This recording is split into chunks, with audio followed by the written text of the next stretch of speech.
Bismillahirrahmanirrahim. Alhamdulillah nahmaduhu wa nasta'inuhu wa nastaghfiruh. Wa na'udzu billahi min shururi anfusina wa min sayyiati a'malina. May yahdihillahu fala mudilla lahu wa may yudlil fala hadiya lahu. Asyhadu an la ilaha illallah wahdahu la syarika lahu wa asyhadu anna Muhammadan abduhu wa rasuluh la nabiyya ba'dah. Allahumma salli wa sallim ala nabiyyina Muhammad wa ala alihi wa sahbihi ajma'in amma ba'd. Hadirin dan hadirat serta para pemirsa yang saya hormati, Assalamualaikum warahmatullahi wabarakatuh.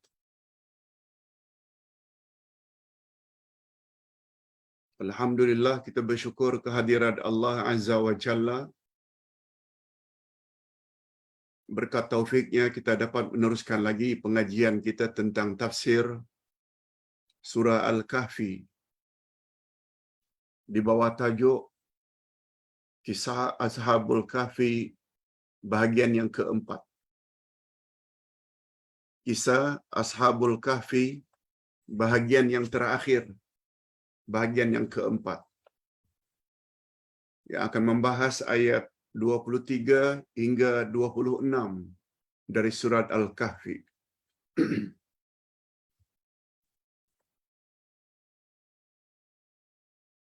Hadirin dan hadirat serta para pemirsa yang saya hormati,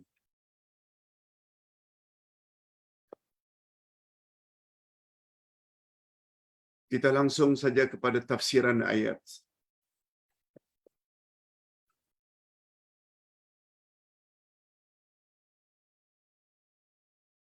Pada pelajaran yang lalu telah diperkatakan bahwa Nabi Muhammad sallallahu alaihi wasallam dilarang oleh Allah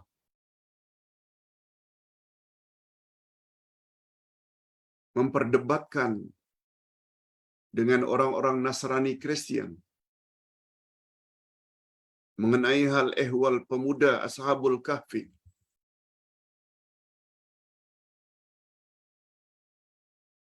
Ustaz ulang, Nabi Muhammad diperingatkan oleh Allah agar jangan saling bantah-membantah dengan orang-orang ahli kitab, khasnya Nasrani Kristian, tentang Ashabul Kahfi. Kecuali suatu perdebatan yang ringan, santai, jangan terlalu serius.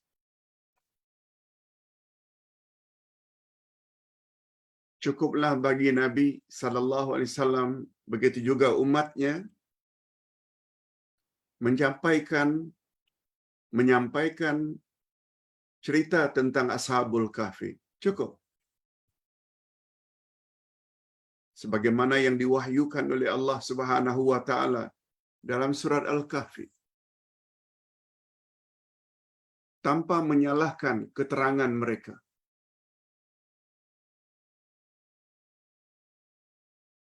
Khasnya tentang bilangan Ashabul Kahfi. Dan jangan mereka diperbodoh dalam hal ini. Yang mustahak mereka juga percaya adanya Ashabul Kahfi.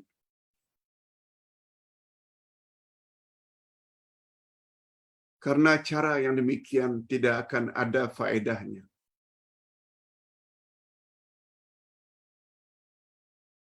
Sebab kita ada Al-Quran. Kita ada Nabi Muhammad sallallahu alaihi wasallam. Setelah baginda Rasul sallallahu alaihi wasallam diangkat menjadi rasul, agama yang diperakui oleh Allah adalah agama Nabi Muhammad, berkuat kuasa hingga kiamat. Untuk apa dengar pandangan orang-orang kafir, termasuk kafir ahli kitab Yahudi dan Nasrani? Tujuan pokok tujuan pokok kisah Ashabul Kahfi ini, ingat, tujuan pokok untuk memberi suri tauladan dan pengajaran serta keyakinan akan kepastian terjadinya hari kiamat. Itu tujuan Ashabul Kahfi yang ditidurkan oleh Allah selama 300 tahun lebih. Ternyata Allah SWT mampu membangkitkannya, membangunkannya dari tidur. Kisah ini memberi motif atau membawa pengajaran supaya manusia ini beriman akan adanya hari berbangkit. Dan kebangkitan itu bukan hanya dengan roh, sebagaimana dakwaan orang-orang ahli kitab, tidak bersama jasmani.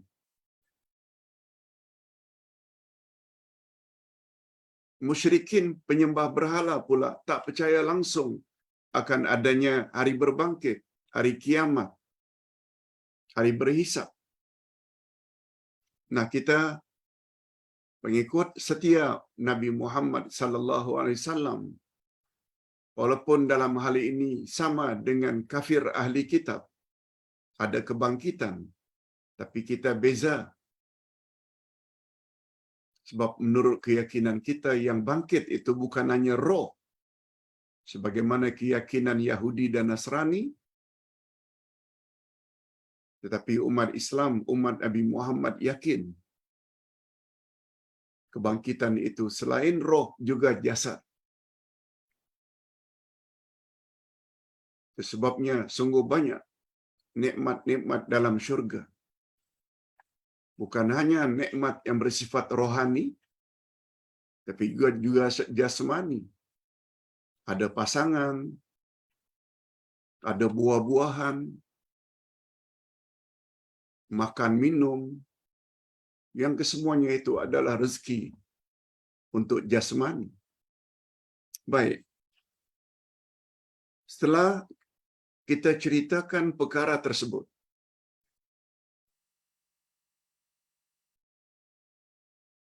yaitu melarang Nabi Muhammad berbantah-bantahan dengan orang-orang ahli kitab, terlalu mendalam.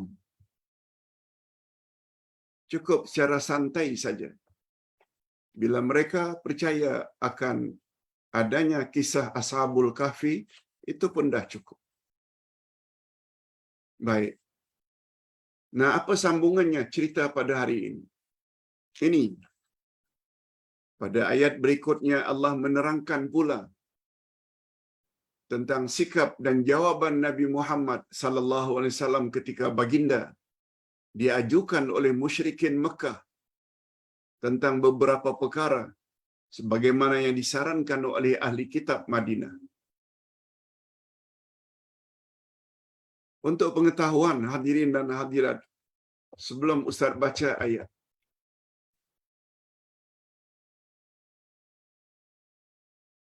Mekah zaman itu penduduknya beza dengan penduduk Madinah. Beza. Di Mekah hanya ada orang-orang Arab, Quraisy. Selain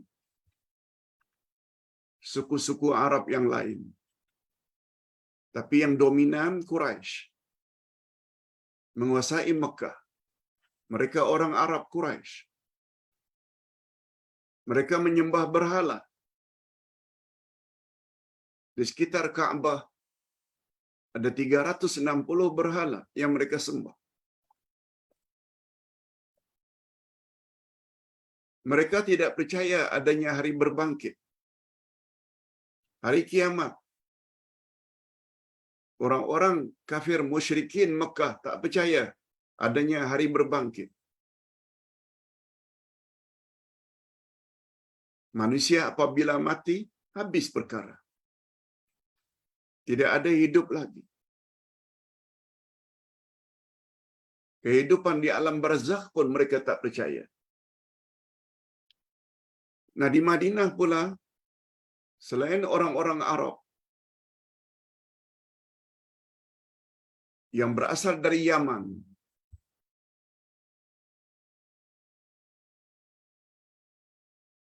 Arab di Madinah namanya Arab Aus dan Khazraj. Bukan Quraisy. Aus dan Khazraj.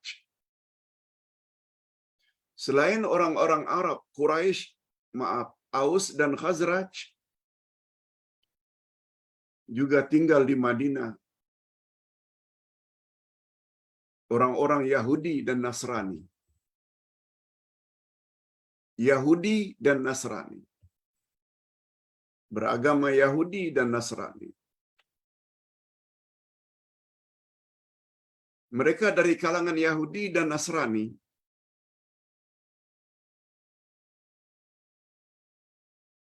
dengan agama masing-masing. Aus dan Khazraj juga dengan agama mereka. Itu gambaran penduduk Madinah ketika itu. Tapi alhamdulillah, sekelompok daripada orang-orang Arab, Aus dan Khazraj Madinah, digerakkan oleh Allah SWT hati mereka untuk mengundang Nabi Muhammad sallallahu alaihi wasallam supaya berpindah dari Mekah ke Madinah. Karena dua suku Arab itu, Aus dan Khazraj, sudah ratusan tahun bermusuh-musuhan, berbunuh-bunuhan. Lalu Aus dan Khazraj yang berfikiran baik, waras, wahai Muhammad, apa kata? Kamu singgah, kamu pindah saja ke Madinah. Kami akan bantu kamu. Nah, di sini nanti akan muncul golongan Ansar, yaitu golongan dari penduduk Madinah yang menolong perjuangan atau agama yang dibawa oleh Nabi Muhammad sallallahu alaihi wasallam. Itu sedikit latar belakang. Apalagi kata Aus, kamu di Madinah tidak tenang, selalu diancam dengan bermacam-macam ancaman orang-orang kafir Quraisy, tak mau menerima ajaranmu. Pindah sajalah ke Madinah. Tapi sebelum cerita ini, sebelum cerita berpindah, rupanya orang-orang Arab Quraisy Mekah serba salah dengan munculnya Nabi Muhammad sallallahu alaihi wasallam yang menurut anggapan mereka mendakwa sebagai nabi dan rasul untuk membimbing mereka menyembah Tuhan yang Maha Esa. Mengapa Quraisy Mekah jadi serba salah? Mengapa? Sebab Nabi Muhammad sallallahu alaihi wasallam orang baik, manusia yang amanah, manusia yang siddiq, cakap benar, tak pernah bohong. Malah ketika baginda masih berada di Mekah, orang-orang kafir, musyrikin, menitipkan barangan mereka sebagai amanah untuk dijaga oleh Nabi Muhammad.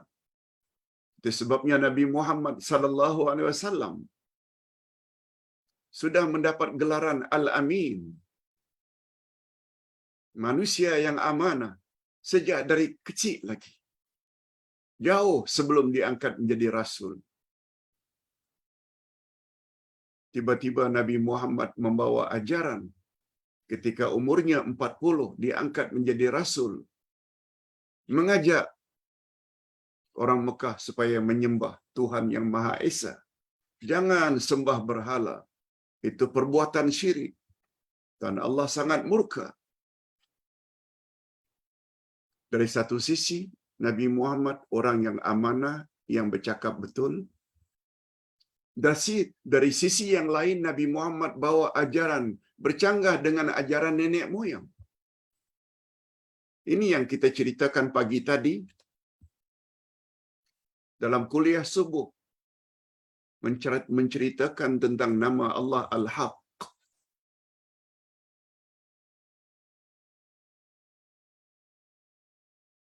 Nabi Muhammad sallallahu alaihi wasallam,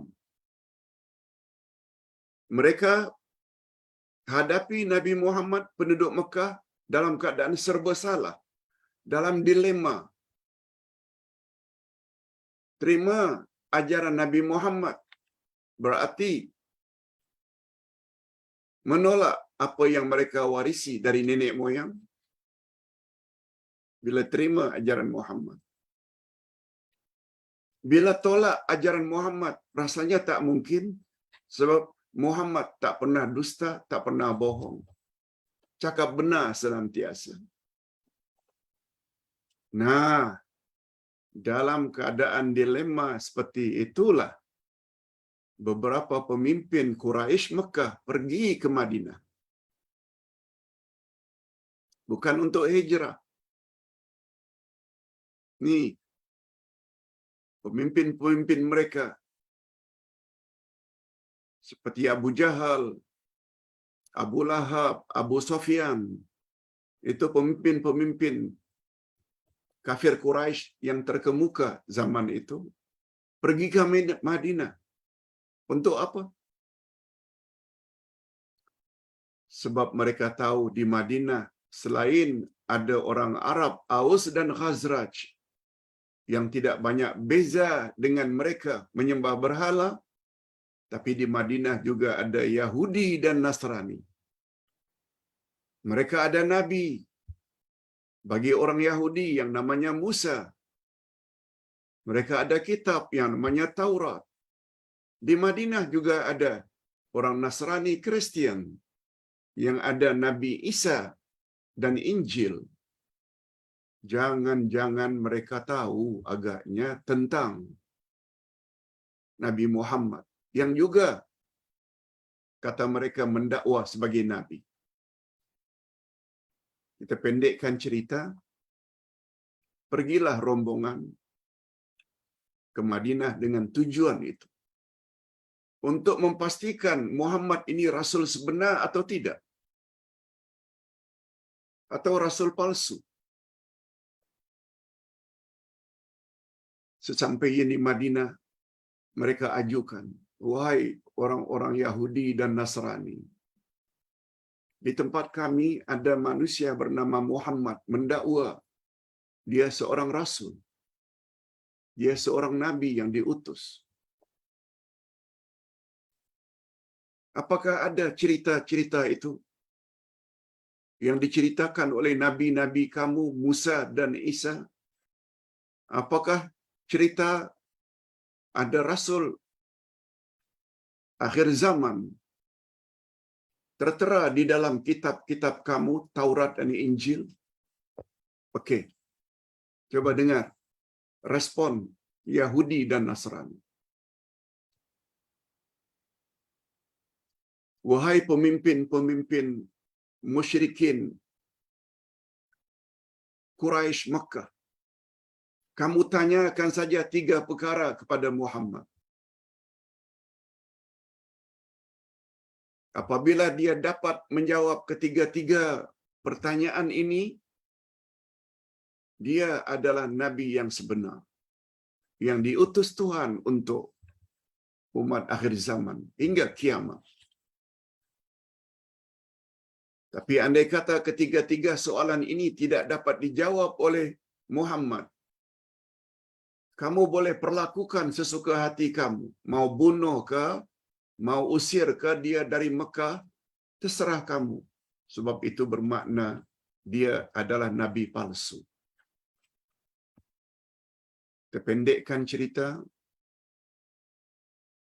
pemimpin-pemimpin Quraisy balik dari Madinah ke Mekah, akhirnya jumpa Nabi Muhammad sallallahu alaihi wasallam, buat appointment buat temu janji. Akhirnya mereka bertemu.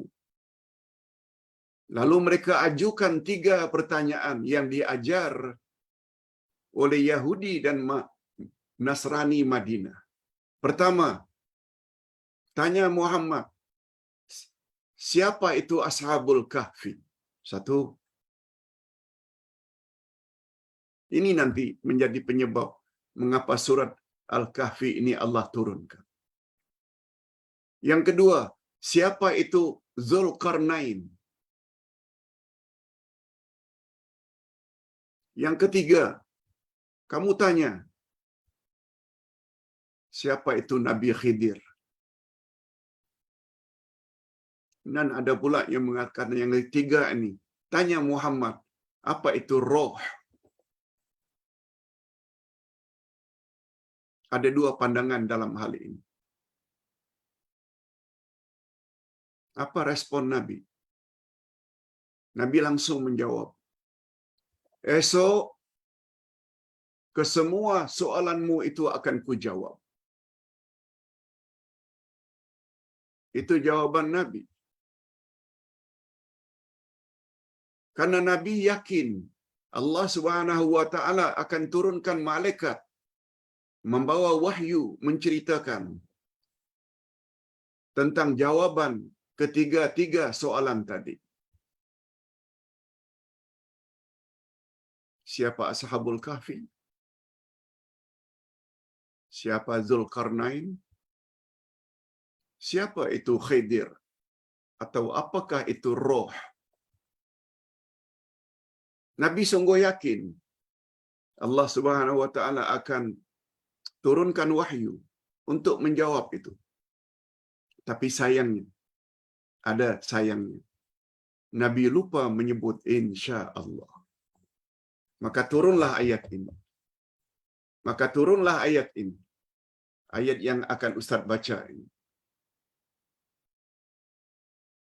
Apa kata Allah pada ayat yang ke-23 dari surat Al-Kahfi?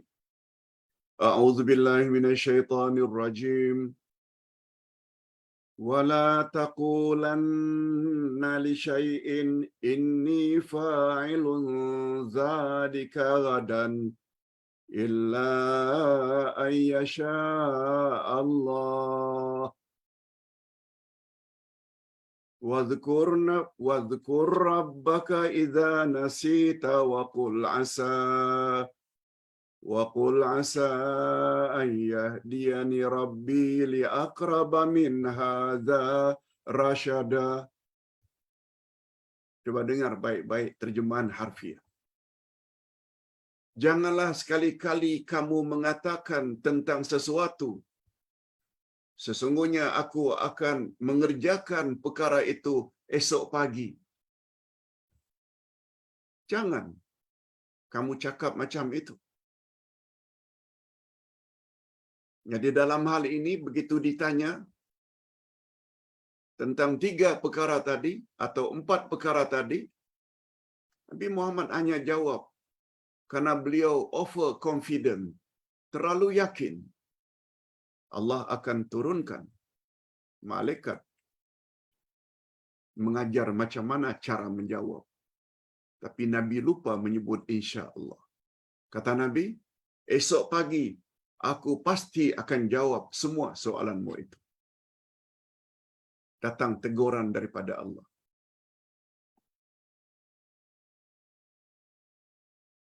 Lalu Allah sambung, kecuali dengan menyebut insya Allah. Dan ingatlah kepada Tuhanmu jika kamu lupa, dan katakanlah mudah-mudahan Tuhanku akan memberi petunjuk kepada yang lebih dekat kebenarannya daripada itu. Ustaz jelaskan di sini. Sewaktu kaum musyrikin mengajukan kepada Nabi Muhammad 3 pertanyaan atas saranan daripada pendeta-pendeta Yahudi dari Madinah, yaitu tentang Ashabul Kahfi, Zulkarnain dan roh. Ini setengah riwayat roh, setengah riwayat Nabi Khidir.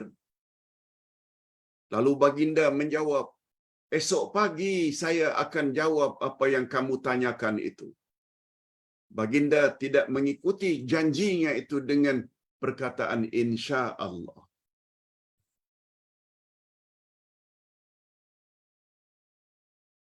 Pada ayat selanjutnya Allah mengingatkan Nabi agar mengikuti janjinya dengan ungkapan insya Allah.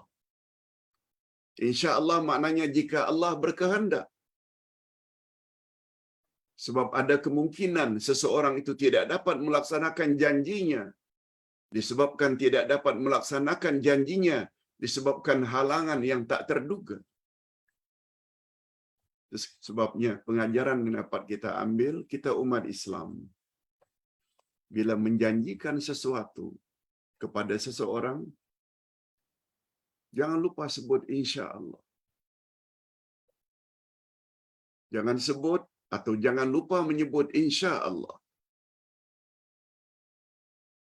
Tapi hadirin dan hadirat, Ustaz ingin ingatkan,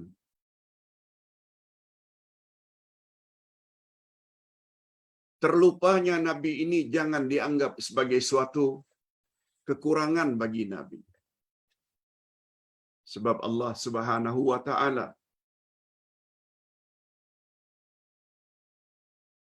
bila menjadikan sesuatu mesti ada faedahnya.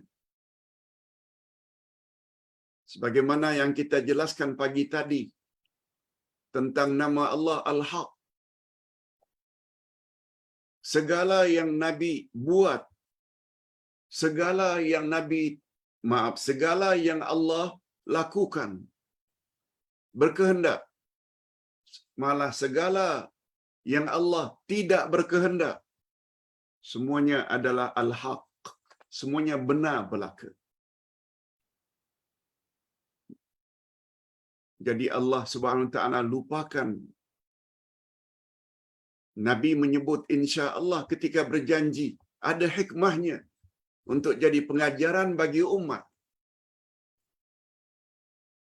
Supaya jangan lupa menyebut insya Allah. Hanya saja kata Allah, bila kamu terlupa, sebut insya Allah itu. Walaupun berselang sudah lama. Kita berjanji pada seseorang akan mendatangi walimah yang adakan pada hari ini. Pagi tadi baru kita teringat. Kita tak sebut insya Allah. Nah, pagi tadi kena sebut insya Allah. Malah menurut Abdullah ibnu Mas'ud, Abdullah ibnu Abbas, bila kamu terlupa menyebut insya Allah, walau setahun kemudian, sebut insya Allah. Mudah-mudahan apa yang kamu janjikan itu akan dikabulkan oleh Allah dan lancar perjalanannya. Itu maksudnya. Itu maksud firman Allah.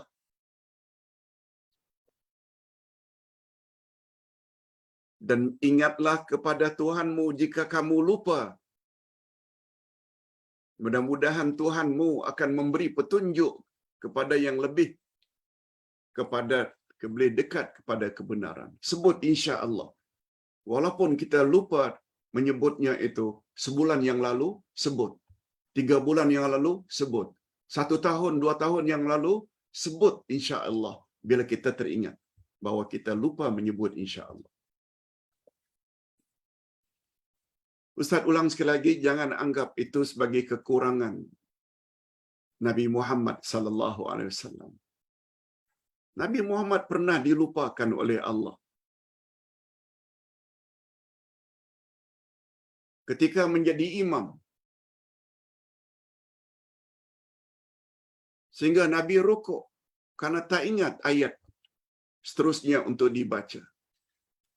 Begitu selesai salat, Nabi lihat ke belakang ada Umar. Wahai Umar, mengapa kamu tadi tidak ajar aku, tegur aku?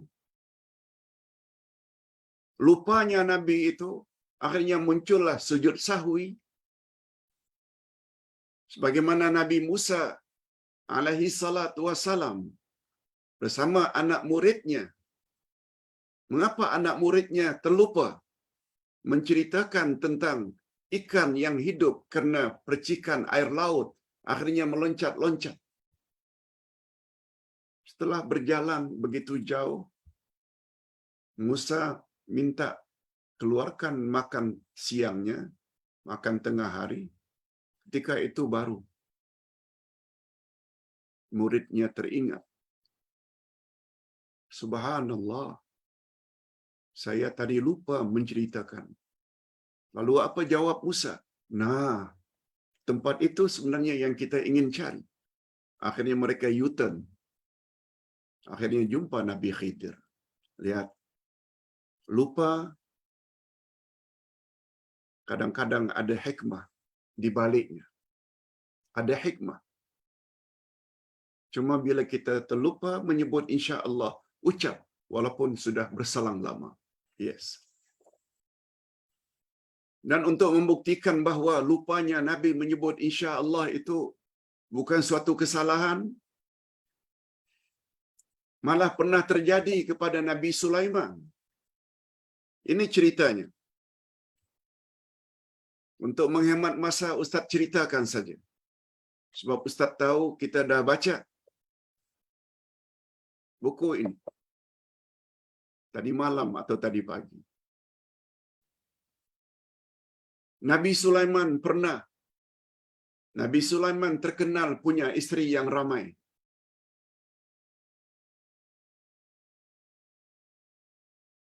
Pernah suatu malam beliau mengatakan, tadi malam aku telah menggauli isteriku sebanyak 70 orang. Oh, 70 orang. Ada riwayat mengatakan 90 orang. Ada riwayat lain mengatakan 100 orang. Beliau gauli istrinya di malam itu.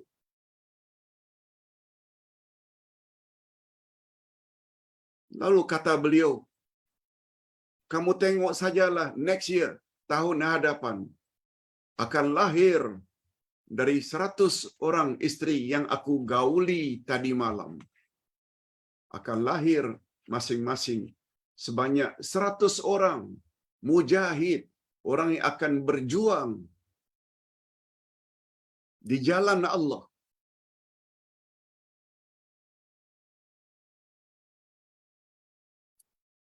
Tapi Nabi Sulaiman lupa menyebut insya Allah. Malah ada riwayat yang lain mengatakan, datang malaikat memberitahu, ucap, wahai Sulaiman, insya Allah. Lalu dalam riwayat dikatakan, Nabi Sulaiman enggan menyebut insya Allah. Sebab beliau begitu confident akan lahir tahun hadapan 100 pejuang-pejuang di jalan Allah. Ternyata apa yang terjadi? Kata Nabi, sabda Nabi, bukan omong kosong. Hadis riwayat Bukhari Muslim. Pada tahun berikutnya, tidak ada seorang pun yang melahirkan anak dari isteri yang dia gauli di malam itu. Setahun mendatang, tak ada seorang pun yang hamil, kecuali seorang. Itu pun melahirkan anak yang cacat. Anak yang cacat. Hanya satu orang. 99 tidak melahirkan. Gara-gara lupa menyebut insya Allah. Yang lahir hanya seorang dari 100. Itu pun anak yang dilahirkan itu cacat.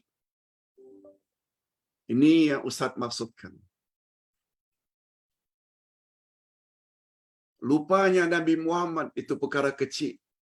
Selain membawa pengajaran bagi umat Nabi Muhammad, bila berjanji jangan lupa menyebut insya Allah, ada lagi perkara-perkara yang lebih besar lagi. Apa yang berlaku pada Nabi Sulaiman. Hadis riwayat Bukhari dan Muslim.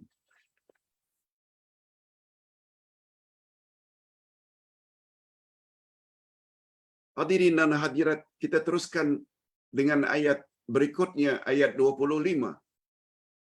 Tadi 23, 24, ayat 25. Allah menceritakan tentang berapa lama Ashabul Kahfi itu ditidurkan oleh Allah. Nah, sebelum masuk ke ayat berikutnya, bagus juga kalau Ustaz sebutkan. Apa lanjutan Pak Ustaz cerita tadi yang Nabi lupa menyebut insya Allah? Apa yang berlaku? Allah Subhanahu wa taala tidak turunkan malaikat membawa wahyu sebagai jawaban terhadap pertanyaan musyrikin. Hari pertama Nabi sedih. Ya Allah, mengapa engkau tak turunkan malaikat memberitahu kepadaku jawaban soalan yang diajukan oleh musyrikin Mekah? Hari kedua, hari ketiga, sampai 14 hari, sampai 2 minggu, baru Allah turunkan malaikat untuk memberitahu siapa itu Ashabul Kahfi. Siapa itu Zulkarnain dan apakah itu roh? Atau siapa itu Nabi Khidir? Tapi Nabi sangat tertekan. Orang-orang kafir Quraisy dah mulalah menduga-duga. Muhammad, bila lagi? Kalau engkau benar-benar seorang Nabi, jawablah. Sengaja Allah Subhanahu Wa Taala delay memberitahu jawabannya supaya jadi pengajaran bagi Nabi Muhammad sallallahu alaihi wasallam dan umatnya. Bila janji, jangan lupa menyebut insya-Allah. Namun demikian, jawaban tetap diketahui oleh Nabi dan itu memberi makna Nabi Muhammad adalah memang seorang Nabi dan seorang Rasul. Okey. Ayat berikutnya. Walabisu fi kahfim salasamiatin sinina wazdadu tis'a. Dan mereka tinggal dalam gua selama 300 tahun dan ditambah 9 tahun lagi. Hadirin dan hadirat, coba lihat Islam penuh dengan sains, ilmu pengetahuan yang mendalam. Mengapa Allah sebut mereka ditidurkan 300 tahun ditambah dengan 9 tahun? Bukan direct 309 tahun. Rupanya, sebagaimana kita sama-sama maklum, perhitungan bulan ini ada 2 cara. Bila perhitungan bulan ikut peredaran matahari, itu namanya tahun Masihi.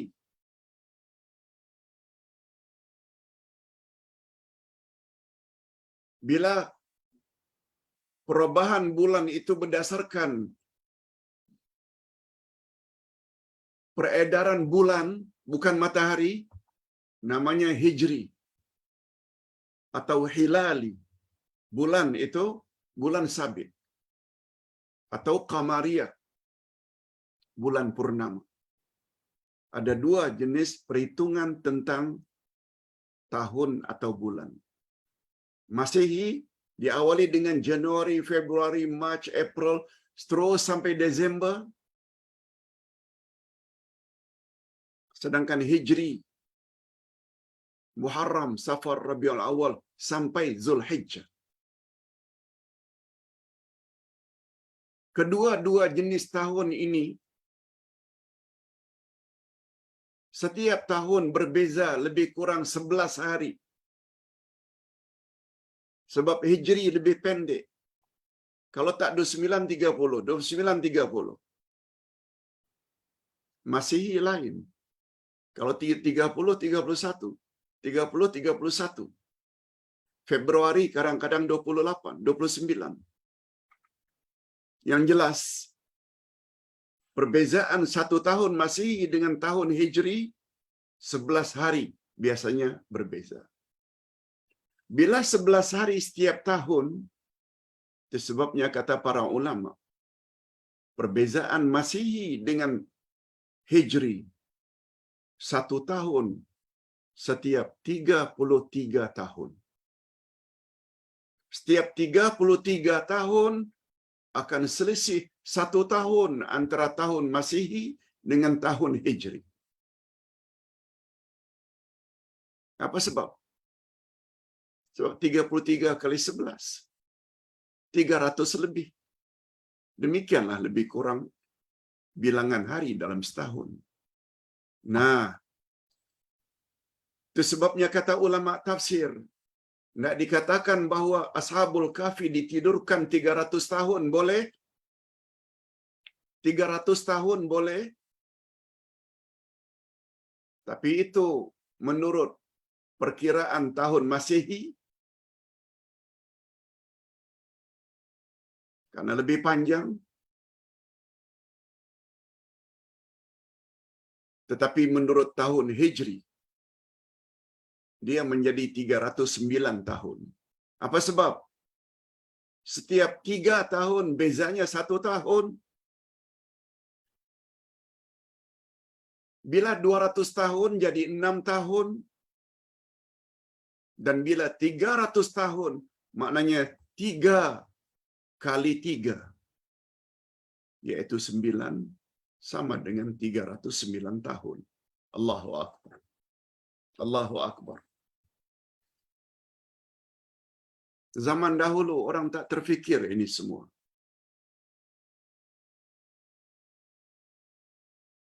Tetapi akhirnya diketahui juga kehebatan Al-Quranul Karim dalam membuat perhitungan. Allahu Akbar. Ustaz tidak baca secara detail, tapi kita faham. Hadirin dan hadirat rahimakumullah. Nah, ayat yang terakhir, ayat 26, apa kata Allah? Mengajar Nabi Muhammad sallallahu alaihi wasallam dalam hal ini. Qulillahu a'lamu bima labisu lahu ghaibus samawati wal ard absir bihi wa asmi' ma lahum min dunihi min wali wa la yushriku fi hukmihi ahada.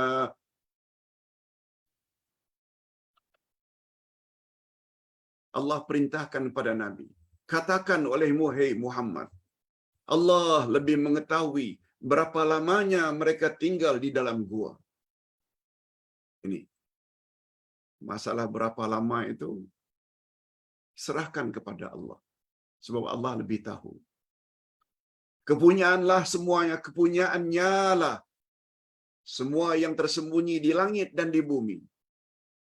Alangkah terang penglihatannya dan alangkah tajam pendengarannya.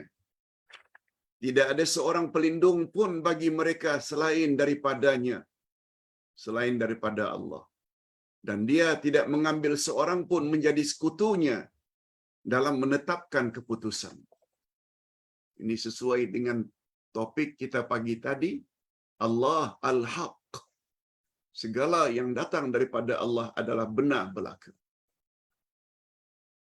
Itu sebabnya Ustaz ingatkan pagi tadi dalam kuliah subuh. Bila kita tidak ikut kebenaran yang datang dari Allah, itu bermakna kita sedang berada di atas kebatilan,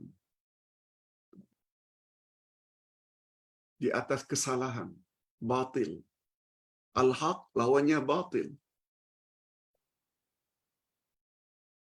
Di sinilah bahayanya kita ikut rayuan syaitan.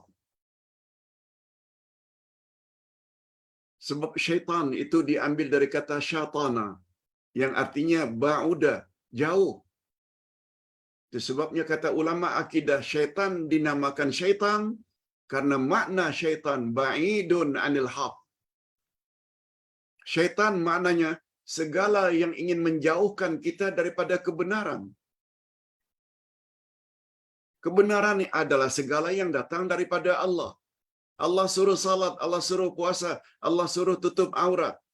Syaitan mati-matian berusaha agar kita jangan tutup aurat di khalayak ramai. Syaitan berusaha sungguh-sungguh agar kita jangan salat, jangan puasa. Kena faham makna syaitan.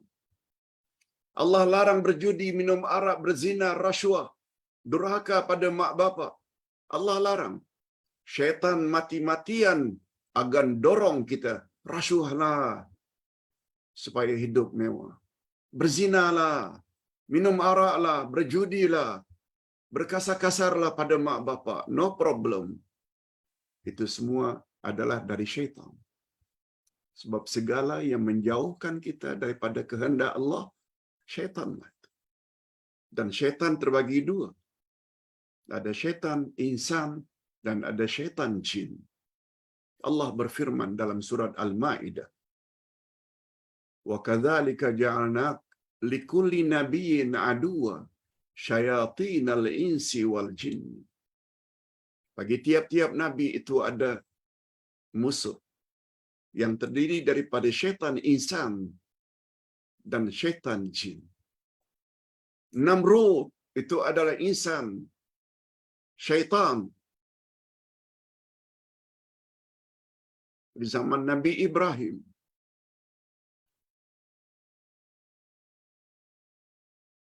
Fir'aun, Haman, Qarun itu adalah syaitan insan di zaman Nabi Musa dan Harun. Abu Jahal, Abu Lahab, Abu Sufyan ketika masa kafirnya, mereka adalah insan, tapi mereka adalah syaitan insan karena menolak ajaran Nabi Muhammad sallallahu alaihi wasallam. Oleh sebab itu, mana-mana manusia hari ini walaupun bergelar kiai, habib, ini itu,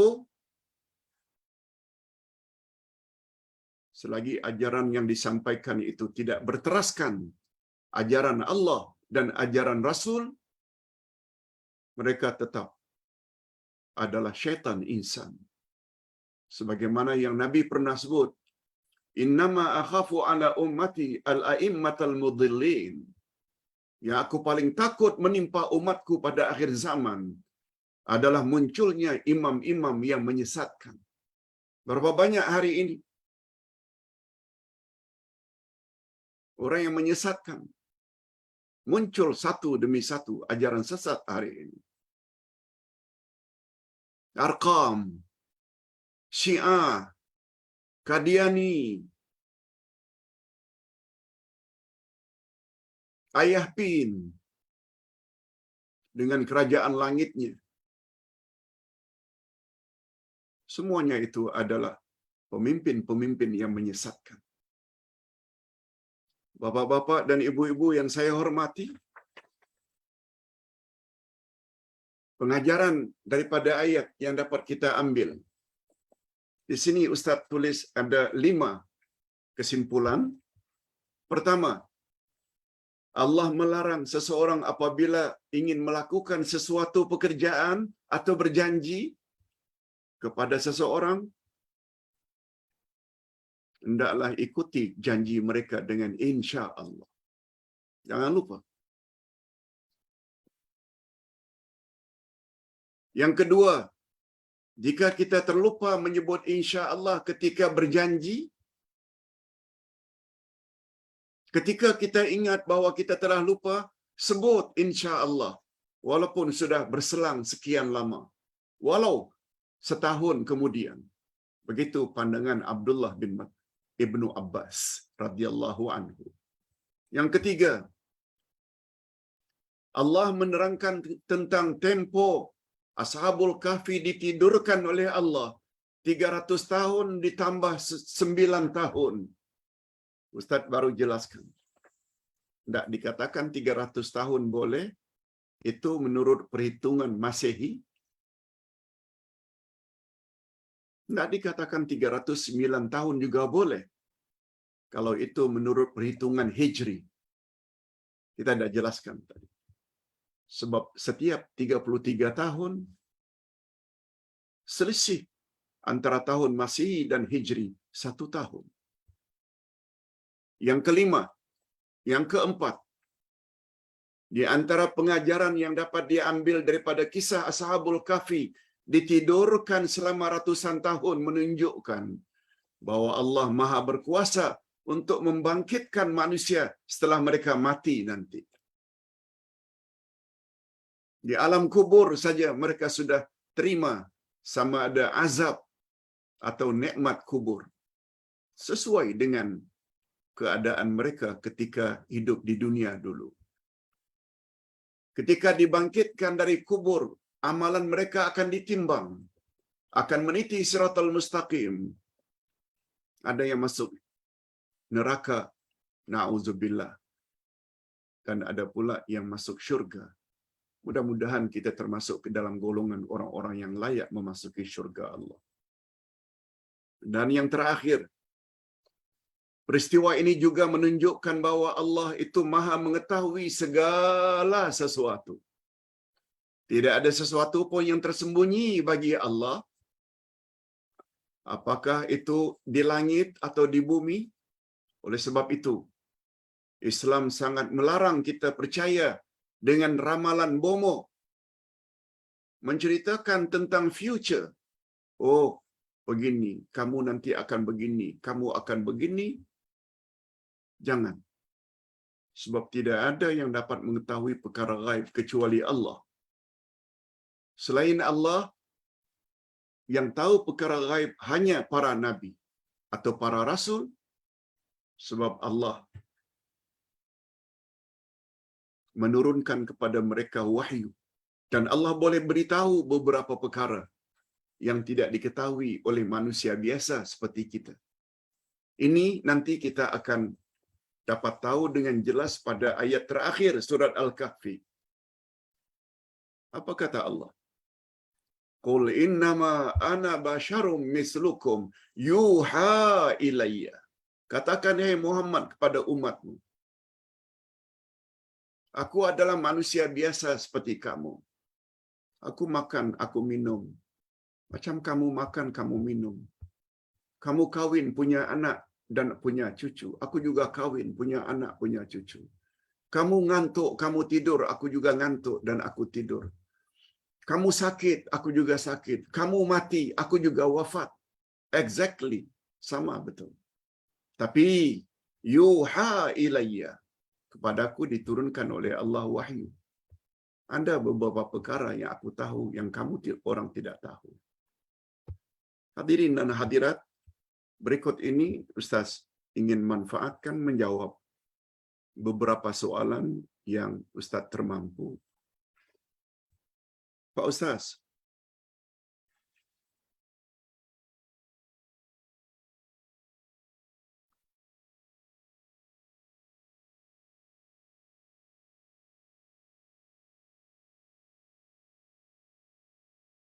manakah bacaan yang lebih tepat, Pak Ustaz, ketika kita membaca tasyahud di dalam salat? Sama ada tasyahud awal atau tasyahud akhir. At-tahiyyatul mubarakatus salawatut tayyibatu lillah. Assalamu alayka ayuhan nabi wa rahmatullahi wa barakatuh. Hingga akhir. Ada yang tanya, Pak Ustaz, saya ada baca dalam kitab sifat-sifat salat Rasulullah yang dikarang oleh Syekh Nasaruddin Albani, pakar hadis. Beliau menceritakan, bacaan yang biasa kita baca itu, yaitu Assalamu alayka ayuhan nabi, diriwayatkan bahwa itu dibaca oleh para sahabat, betul. Tetapi semasa Nabi masih hidup. Tetapi setelah baginda wafat, Mereka tidak gunakan lagi assalamu alayka ayuhan nabi. Tapi mereka langsung assalamu alan nabi. Tak ada alaika. Macam mana anda sebut alaika kepada engkau? Nabi dah tak wujud. Menurut pembacaan Ustaz, betul hadis itu sahih daripada Abdullah ibnu Abbas? Assalamu alayka ayuhan nabi hanya dibaca oleh sahabat ketika baginda Rasul masih hidup. Setelah baginda telah wafat, sahabat merubah bacaan itu menjadi assalamu alan nabi wa rahmatullahi wa barakatuh. Menurut pembacaan Ustaz, dalam hal ini ada dua pandangan. Pandangan daripada imam-imam mazhab termasuk Imam Asy-Syafi'i. Beliau berpendapat kekalkan sebagaimana yang diajar oleh Nabi semasa hidupnya. Apa yang diajar oleh Nabi itulah berkuat kuasa hingga hari kiamat.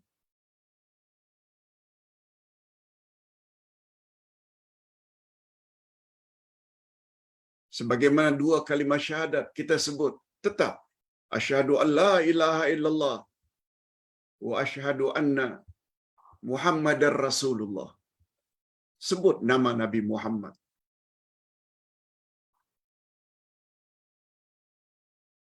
Hadirin dan hadirat rahimakumullah. Jadi dalam hal ini pandangan Ustaz tidak buat sebagaimana yang diriwayatkan oleh Abdullah ibnu Abbas.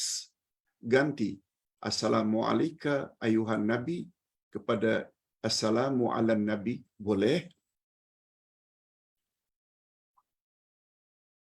Ingin amalkan anjuran atau galakan dari Imam Asy-Syafi'i dan imam-imam mazhab yang lain, kekalkan assalamu alayka ayuhan nabi juga boleh. Usahakan supaya jangan cuba untuk saling salah menyalahkan. Dua-dua boleh. Itu jawaban Ustaz secara singkat. Pak Ustaz, bolehkah kita buat amalan yang Nabi tak buat?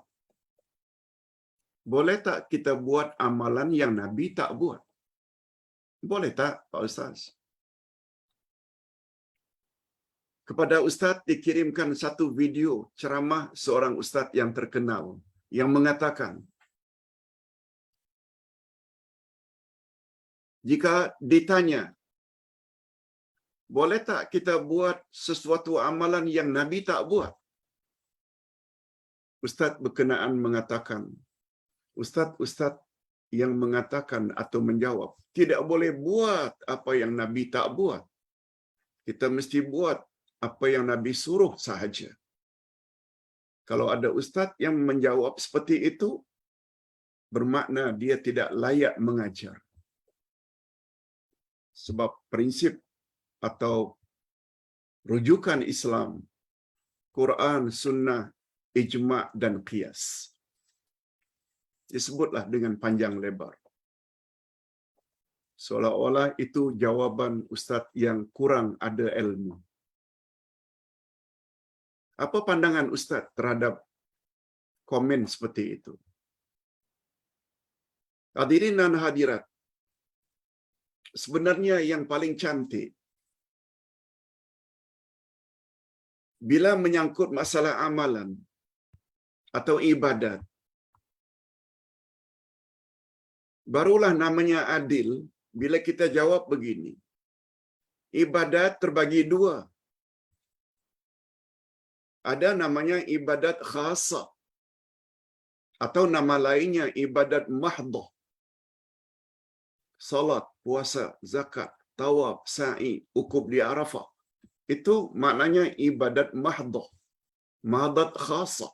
Ibadat khasah. Satu lagi namanya ibadat ammah, ibadat am. Yang definisinya segala aktiviti kita dalam hidup asalkan mengharap redha dan kasih sayang Allah, zahir ke batin ke, itu adalah ibadat juga. Tapi ibadat ammah. Seperti kita mencari rezeki, seperti kita menuntut ilmu, seperti kita berniaga dengan tujuan untuk menyara anak isteri. Itu ibadat ammah. Nah, apa beza dua jenis ibadat itu, Pak Ustaz?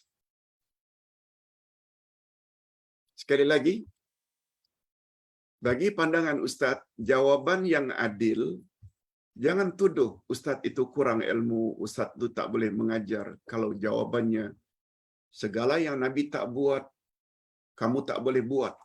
Orang tersebut tak layak mengajar sebab kurang ilmu. Sebaiknya jangan selancang itu. Lebih baik dijelaskan terlebih dahulu. Ada ibadat khasah atau ibadat mahdah, ada ibadat ammah. Dua-duanya ibadat.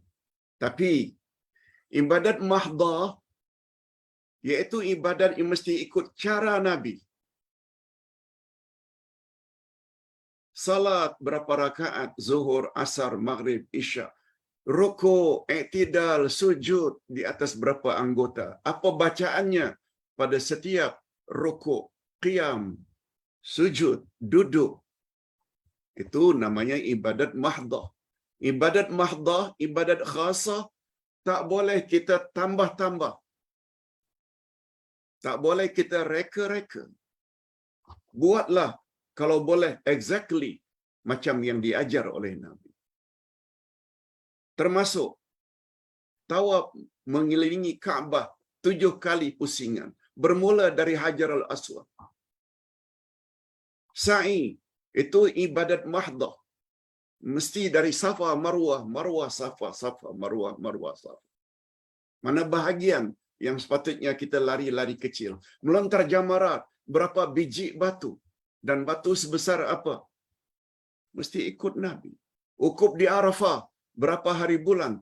Tak boleh suka-suka hati. Terhadap ibadat mahdah, mesti ikut Nabi. Berbeza dengan ibadat ammah. Yang Nabi hanya menyebut, afdalul zikri la ilaha illallah. Sebaik-baik zikir la ilaha illallah.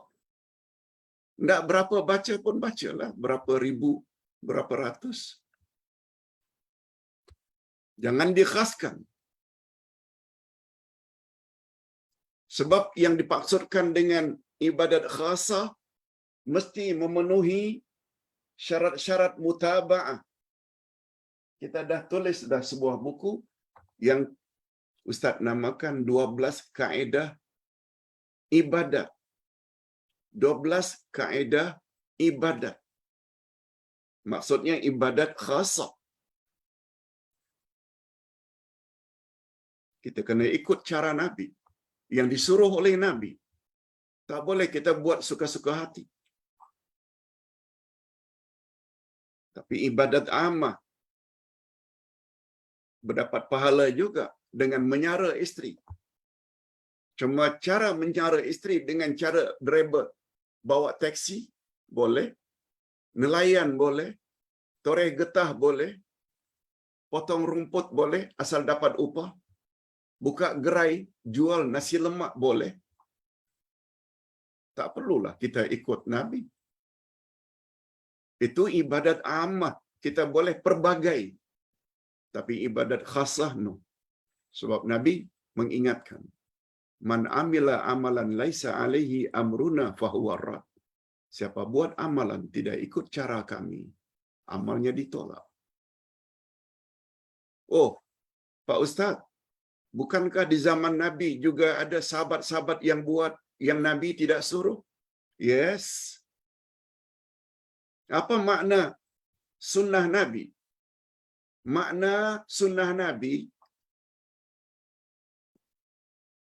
perbuatan Nabi, ucapan Nabi, takrir Nabi, dan sifat Nabi. 4 perkara ini sunnah Nabi. Ikut. Nabi bersabda, "Innamal a'malu binniyat." Sesungguhnya amal diterima berdasarkan niat. Yes, kita kena betulkan niat. Berdasarkan apa yang Nabi ucap. Perbuatan Nabi. Nabi buat salat sunat rawatib. Qabliyah subuh. Qabliyah zuhur. Ba'da zuhur. Nabi buat salat duha. Nabi buat salat tahajud dan witir. Ikut macam yang Nabi suruh. Itu perbuatan Nabi. Yang ketiga, takrir Nabi. Apa makna takrir Nabi? Ikrar Nabi. Definisinya, sahabat buat, lalu Nabi lihat, dan Nabi tidak tegur. Itu maknanya Nabi recommend. Boleh kita ikut. Itu makna takrir. Nabi dengar sahabat baca setelah takbiratul ihram, memulai salat, Allahu Akbar kabira walhamdulillahi katsira wa subhanallahi bukrata wa asila. Lalu Nabi tanya sahabat, siapa yang membaca itu? Ada yang menjawab, saya ya Rasulullah. Ketika kau baca doa iftitah itu, turun malaikat-malaikat. Sekian banyak mencatat ganjaran apa yang kau baca. Nabi dengar. Lalu Nabi benarkan. Nabi tidak larang. Dia berbeza dengan apa yang dibuat oleh orang hari ini. Betul mereka buat yang Nabi tak buat? Apakah yang mereka buat dan yang mereka ucap itu mendapat rekomendasi dari Nabi? Itu tidak memenuhi makna takrir. Takrir, Nabi lihat, Nabi tak teguh. Maknanya Nabi setuju. Itu makna takrir. Nabi dengar sahabat baca, Nabi tidak tegur, malah Nabi puji. Itu namanya takrir. Apa yang dibuat oleh orang hari ini, Nabi tak tengok. Sebab Nabi dah wafat. Tidak boleh dikatakan itu takrir. Itu namanya menambah-nambah amalan yang Nabi tidak suruh. Tapi ingat ya, bila itu ibadat mahdhah. Salat, puasa, zakat, haji, umrah, tawaf, sa'i. Itu sebabnya jangan kita gunakan istilah Nabi kan juga tak buat dulu, tapi boleh. Mengapa hari ini kita buat tak boleh? Karena orang tersebut tidak faham definisi takrir. Ketetapan Nabi, maknanya Nabi lihat atau Nabi dengar dan Nabi tidak tegur. Maknanya rakmi, Nabi setuju. Itu baru boleh kita ikut. Sungguh banyak contoh-contoh seperti itu di dalam sunnah Nabi sallallahu alaihi wasallam. Adapun menggunakan istilah qiyas. Qiyas hanya boleh dalam bab muamalat, bukan dalam bab ibadat. Di zaman Nabi, minuman yang memabukkan yang diperah daripada anggur haram diminum bila memabukkan. Hari ini, bila ada perahan mangga atau mempelam yang bila diperam sekian minggu juga menghasilkan minuman yang memabukkan, hukumnya juga haram. Mengapa haram, Pak Ustaz? Karena kias dengan anggur. Yes, ini boleh. Ini bukan ibadat. Ini muamalat. Oleh sebab itu muncul istilah ulama usul, la qiyasa fil ibadah. Tidak ada kias dalam bab ibadat. Kias hanya ada dalam bab muamalat. Kita tak boleh suka-suka hati tambah subuh menjadi 4 rakaat, maghrib jadi 2 rakaat, zuhur asar karena kita sibuk mencari rezeki 4 rakaat kata Nabi kita suka-suka hati buat 2 rakaat. No. Sebab itu ibadat mahdhah. Hadirin dan hadirat rahimakumullah. Ustaz kira ini dulu yang Ustaz dapat jawab. Insya-Allah kita jumpa lagi esok insya-Allah. Ustaz ucapkan bagi yang berpuasa selamat berpuasa Tasu'a. Jangan lupa puasa lagi esok. Esok namanya Ashura 10. Malah dianjurkan sangat kalau boleh juga ikuti dengan hari yang ketiga, yaitu hari Selasa, yaitu tarikh 11 Muharram. Itulah puasa yang paling afdal. Mudah-mudahan apa yang kita sampaikan pagi ini ada jugalah manfaatnya. Alhamdulillahirabbil alamin. Wassalatu wassalamu ala asyrafil anbiya'i wal mursalin wa ala alihi wa sahbihi ajma'in. Rabbana ighfir lana dzunubana wa liwalidina warhamhum kama rabbawna shighara. Rabbana hab lana min azwajina wa dzurriyyatina qurrata a'yun waj'alna lil muttaqina imama. Ya Allah, ampunkanlah dosa kami dan dosa kedua ibu bapa kami, dan cucurilah rahmat-Mu kepada mereka ya Allah, sebagaimana mereka telah didik kami sejak dari kecil. Ya Allah, ya Tuhan kami, berilah kami pasangan hidup dan zuriat keturunan yang menyedapkan pandangan mata dan hati kami, dan jadikanlah kami pemimpin bagi orang-orang yang bertakwa. Ya Allah, ya Tuhan kami, sejak pagi tadi kami telah ikut kuliah subuh